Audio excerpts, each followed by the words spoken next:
Hai, assalamualaikum teman-teman. Welcome back to my YouTube channel, Yesisa Healing.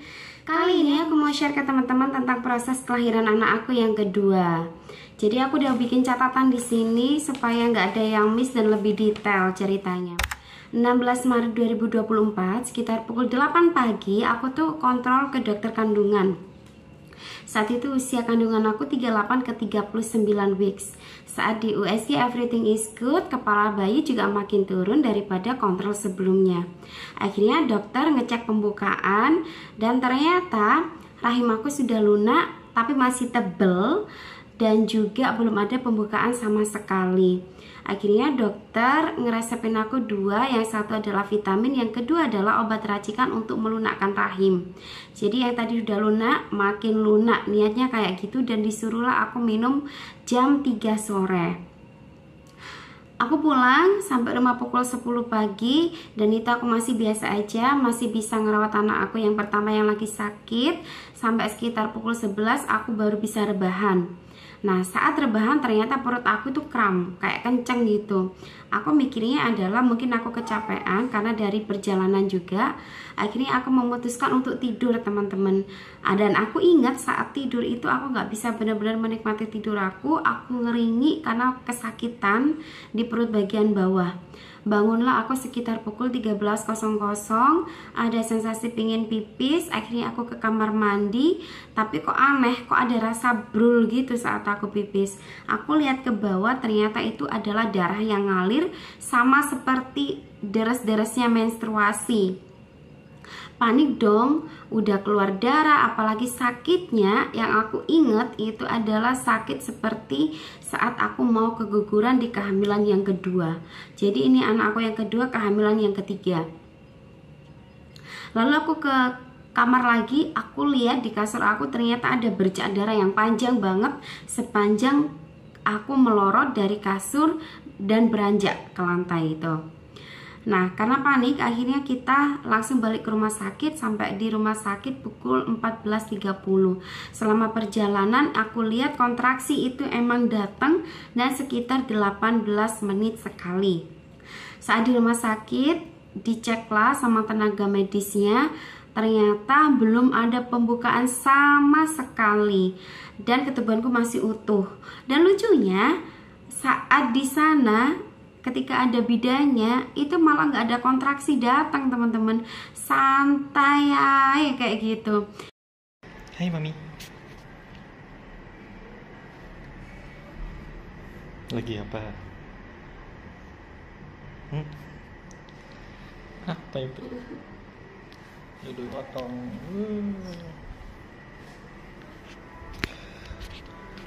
Di mana ini? Akhirnya si bidan mempersilahkan aku untuk pulang. Nah, sampai di rumah sekitar pukul 16, ya. Aku memutuskan untuk tidur karena aku nggak mau darah ini makin deras keluarnya. Lagi-lagi saat aku tidur, kontraksi itu datang. Dan saat ini kontraksi datangnya 7 menit sekali karena aku ngecek HP juga ya, bawa HP saat tidur. 7 menit sekali, tetap aku pakai tidur karena aku mikirnya mungkin masih proses pembukaan yang pertama. Aku juga nggak bisa nyenyak lagi tidurnya, ngeringi juga sambil nahan-nahan kontraksi itu ya, sambil nikmati lah. Bangunlah aku sadarnya sekitar pukul 17.30, itu menjelang maghrib ya, karena rasanya itu kayak darah ini makin deras, sur-sur tiap kali aku bergerak. Meskipun pergerakan itu cuma sedikit ya, ke kiri ke kanan. Akhirnya aku memutuskan untuk ngecek ke kamar mandi. Aku beranjak dari kasur. Betapa kagetnya teman-teman, yang keluar adalah air ketuban. Ngocor banget, deras banget, sama kayak ketika kita gak bisa nahan pipis, dan itu lebih deras dan lebih banyak lagi. Aku bawa ke kamar mandi, makin keluar. Akhirnya aku bilang ke suami aku kalau ini ketuban yang, ayo kita segera ke rumah sakit. Dia panik banget. Lalu dia bilang ayo kita ke rumah sakit. Tapi aku buka dulu boleh nggak ini sama salat maghrib bentar aja. Akhirnya dia prepare dirinya dan aku juga prepare diriku kan. Untungnya untuk persiapan melahirkan, persiapan bayi itu sudah siap semuanya. Selama perjalanan ke rumah sakit, aku hitung ada 9 kali kontraksi dan datangnya 4 menit sekali, teman-teman. Sampai di rumah sakit sekitar pukul 18.40. Dicek, karena itu memang air ketuban yang keluar, maka aku nggak diperbolehkan lagi untuk pulang. Aku dipindahkan ke ruang tindakan dan sekitar pukul 19.54 itu dicek, ternyata aku sudah pembukaan 3. Amazing banget rasanya. Di pembukaan 3 aku masih bisa tahan gitu loh teman-teman. Karena aku compare sama kelahiran aku yang pertama, pembukaan 1 aja itu udah sakit banget, aku udah nangis-nangis banget.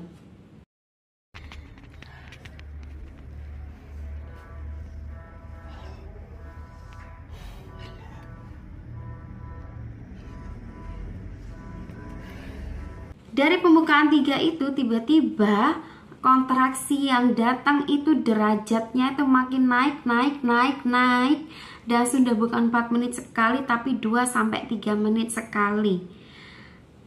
Sampailah di sekitar pukul 21 lebih 11 menitan, 21 lebih 11 menitan itu udah makin sakit banget. Saking sakitnya, yang tadinya aku bisa menikmati suara suami aku yang ngajiin aku sambil lus-lus, itu aku ngerasa terganggu. Dalam hati tuh kayak, bisa diem gak sih kayak gitu. Tapi untungnya aku buru-buru istighfar teman-teman. Itu pun aku juga sudah ngeram-ngeram, udah pegangan suami aku 2 tangan ini benar-benar yang ngeram banget, dan itu udah mulai ngejan-ngejan sendiri. Akhirnya aku bilang ke suami kalau tolong panggilin bidannya karena aku udah ngejan-ngejan sendiri. Dia panik, dia mau keluar, tiba-tiba bidannya datang, masuk, tanya kenapa mbak gitu. Aku udah ngejan-ngejan sendiri bu gitu. Lalu diceklah, ternyata masih pembukaan 7.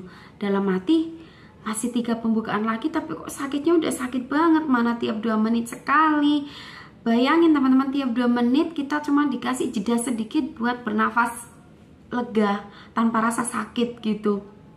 Untungnya nggak lama kemudian ada bidan kayaknya lebih senior datang, lalu beliau bilang, oke mbak, sekarang kalau ada sensasi untuk ngejan ya boleh, sekarang berbaring, ingat ngejannya lewat belakang. Itu catatan aja buat teman-teman, karena di kelahiran yang pertama aku mungkin karena belum berpengalaman, yang aku pikir adalah bayi itu keluar dari jalan depan, sehingga fokusku ketika ngejan adalah ngejan yang depan. Padahal yang benar adalah kita tetap ngejan yang belakang seperti kayak kita lagi pup. Itu aku kayak dapat power banget teman-teman, seneng banget gitu, semangat lagi. Jadi aku hitung dari bidan yang ngebolehin aku ngejan itu, kontraksi yang pertama datang itu ngejan aku masih jelek. Karena apa? Karena aku masih tiup-tiup teman-teman. Jadi ketika kontraksi itu datang sambil ngejan aku tiup-tiup gitu. Nah terus bidannya bilang, mbak jangan tiup-tiup, tarik nafas yang panjang, keluarkan lewat mengejan yang belakang. Kontraksi yang kedua datang, itu aku sudah tarik nafas panjang, lalu aku keluarkan lewat mengejan. Cuman aku masih belum berhasil karena power aku kurang. Ini mbak yang ngejannya udah bagus, tapi powernya yang masih kurang. Powernya lebih besar lagi mbak. Akhirnya datanglah kontraksi yang ketiga. Tarik nafas panjang lagi, ngejan, tarik nafas panjang lagi, ngejan, dan 5 kali tarikan nafas. Alhamdulillah, masya Allah, tabarakallah, anak aku keluar. Itu pukul 21.21. Ya Allah gitu, antara seneng dan juga nggak percaya gitu. Aku sama suami aku sampai toleh-toleh, saling noleh. Jadi bukan nangis lagi, tapi kita tuh kayak nge-freeze. Loh, kok udah keluar gitu. Cepet banget ya, nggak tahu suami aku kayak gitu. Jadi nangisnya itu ke delay teman-teman. Baru bisa nangis ketika anakku itu ditaruh di tangan aku, di gendongan aku gitu, di samping aku, itu baru aku nangis.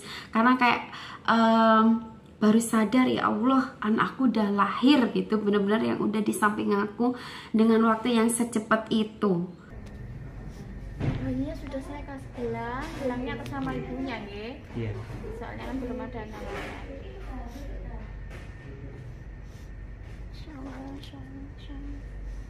aku juga sebenarnya mau sharing ke teman-teman tentang ikhtiar aku. Wallahu alam, tapi ini adalah sebuah bentuk ikhtiar dari aku dengan harapan supaya proses lahirannya bisa cepat, bisa mudah, bisa sempurna. Anak aku sehat.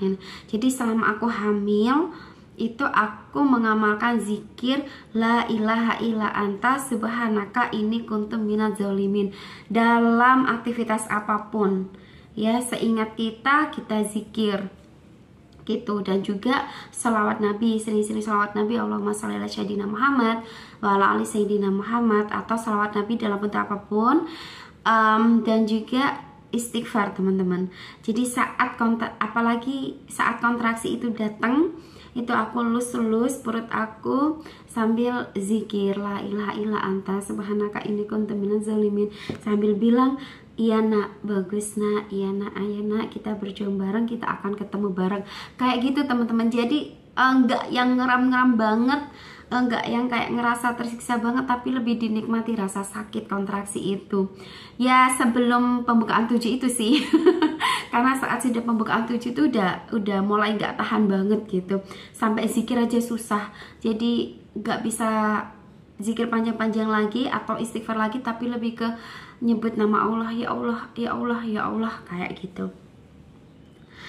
Zikir ini juga aku dapetin dari wali kelas anak aku, karena saat beliau tahu aku hamil, beliau saranin itu, bunda sering-sering zikir la ilaha illa anta subhanaka inni kuntu minadz zalimin ya. Saya saat hamil itu sering mengamalkan itu, dan lahiran saya itu cepet banget bunda. Dan masya Allah ternyata terbukti lahiran aku begitu cepet. Bayangin teman-teman, ngerasain pembukaan yang masih bisa aku nikmati itu kan pukul 19.54 ya, dan aku lahiran pukul 21.21, nggak ada 2 jam teman-teman, nggak ada 1 jam setengah ya kan, nggak komplit 1 jam setengah ya, bisa dikatakan hanya 1 jam setengah itu proses dari kontraksi yang sangat intens selalu melahirkan. Masya Allah tabarakallah. Dan ketika di-compare sama kelahiran anakku yang pertama, jauh.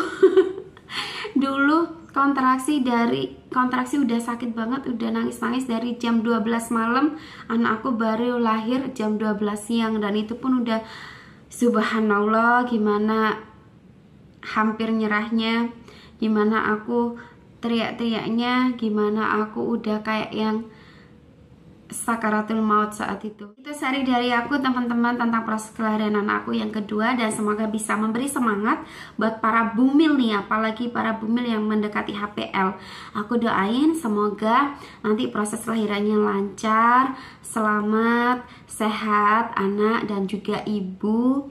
Pokoknya everything is good. Thank you so much for watching my video. Thank you for listening my sharing, and bye bye. Assalamualaikum warahmatullahi wabarakatuh.